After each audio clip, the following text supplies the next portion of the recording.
Hello everyone, welcome back to my channel. আজকে একটা special দিনের ভিডিও তোমাদের সকলের সাথে শেয়ার করছি। আশা করছি ভিডিওটা তোমাদের সবার খুব ভালো লাগবে, তাই ভিডিওটা স্কিপ না করে অবশ্যই শেষ অবধি দেখো। তাহলে চলো আজকের দিনটাকে স্টার্ট করি। সকাল হতে না হতেই ফোন করে ডাক যে বাড়ির বাইরে আয়। আর দেখো তো চিনতে পারো নাকি? হ্যাঁ, এটা হচ্ছে অনন্যা। আর এই যে আরেক মহান ব্যক্তি, এই দুজন মিলে অনেকদিন ধরে প্ল্যান করেছে এই আজকের দিনটার জন্য, আর সকাল সকাল চলেও এসেছে।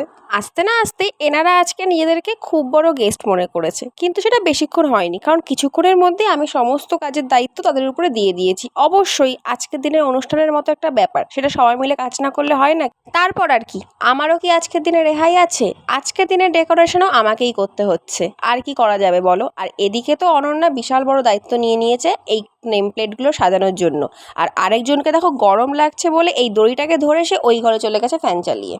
এই দুজনের সাথে তো আমার ট্রেনিং কলেজে পরিচয়, সেটা তোমরা সবাই জানো। আর আমাদের কলেজে আমরা এত ডেকোরেশন করেছি, এত অনুষ্ঠানের, যে আমরা এখন ডেকোরেশনের দিক দিয়ে কিন্তু পুরো প্রো লেভেলের হয়ে গেছি। মানে যে কোনো ধরনের অনুষ্ঠানের ডেকোরেশনের জন্য আমাদেরকে কিন্তু কন্ট্যাক্ট করে নিতেই পারো।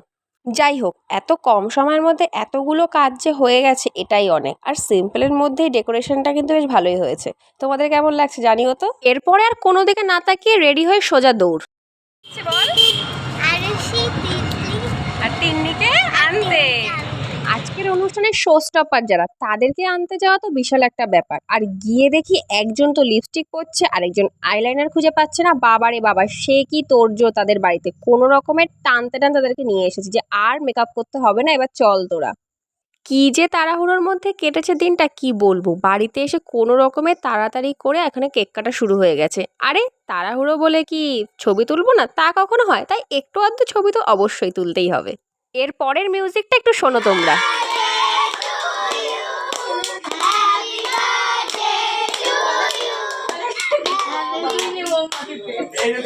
ওটাই তাড়াহুড়ো হয়েছে যে আমি কেক পুরো কাটা হয়ে গেছে, তারপরে গিয়ে মনে পড়েছে আমি ক্যান্ডেলে ফু দিইনি। মানে এটা নিয়ে একটা হাস্যকর ঘটনা হয়ে গেছে এখানে। তারপরে এখানে গিফট দেওয়া নেওয়ার কাজ চলছিল। আর কত যে ঢং করতে পারে এনারা, বাপরে বাপ।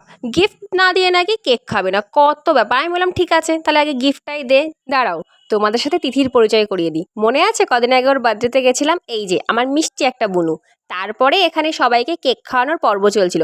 দেখো সবাই কি সুন্দর লাইন দিয়ে বসেছে, কি মিষ্টি লাগছে না সবগুলোকে। আর এদিকে দেখো মিমি সুন্দরীকে গিফট দিতে এসে তো পুরো পাগল হয়ে গেছে, কারণ ওর বয়সী এতজনকে পেয়ে গেছে, খুব মজা পেয়েছে এসে। আর দেখো তো তোমরা এনাকে চিনতে পারো নাকি? ওর বিয়ের ভিডিওগুলো তোমরা তো এতক্ষণে সবাই দেখেছো। সোহিনী আর শুভদার আসাটা কিন্তু পুরো সারপ্রাইজ ছিল। Thank you so much for coming. আর এদিকে আমাদের বাচ্চা পার্টিরা খেতে বসে পড়েছে, আর আমিও অল্প অল্প একটু পরিবেশন করতে চলে গেছি। আর এই বার্থডে ড্রেসটা পরে জানি না কেমন লাগছে, তবে এই কচি কাচাদের কাছ থেকে প্রচুর প্রশংসা পেয়েছি। আর তোমাদের সকলকেও অনেক ধন্যবাদ এত এত উইশ করার জন্য। Thank you so much everyone. We all need someone to hold, a friend to light the way when the world starts to unfold. Through all the ups. ছোটদের খাওয়া দাওয়া হওয়ার পরে আমরাও এখানে খেতে বসে পড়েছিলাম। আর সবারই আসলে বাড়ি যাওয়ার খুব তাড়া ছিল, তো আর কি করা যাবে। তারপর দেখো এখানে তো পুরো আড্ডার সমারোহ বসে গেছিল। এদের তো বাড়ি যাওয়ার কোনো তাড়াই ছিল না।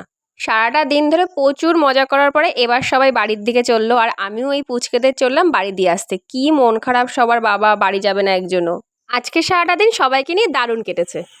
সবাই বাড়ি চলে গেছে আর আমিও এখানে ফ্রেশ হয়ে গেছি। আশা করি তোমাদের ভিডিওটা খুব ভালো লেগেছে। দেখা হবে নেক্সট ভিডিওতে। এখন tata. And this crazy life we live,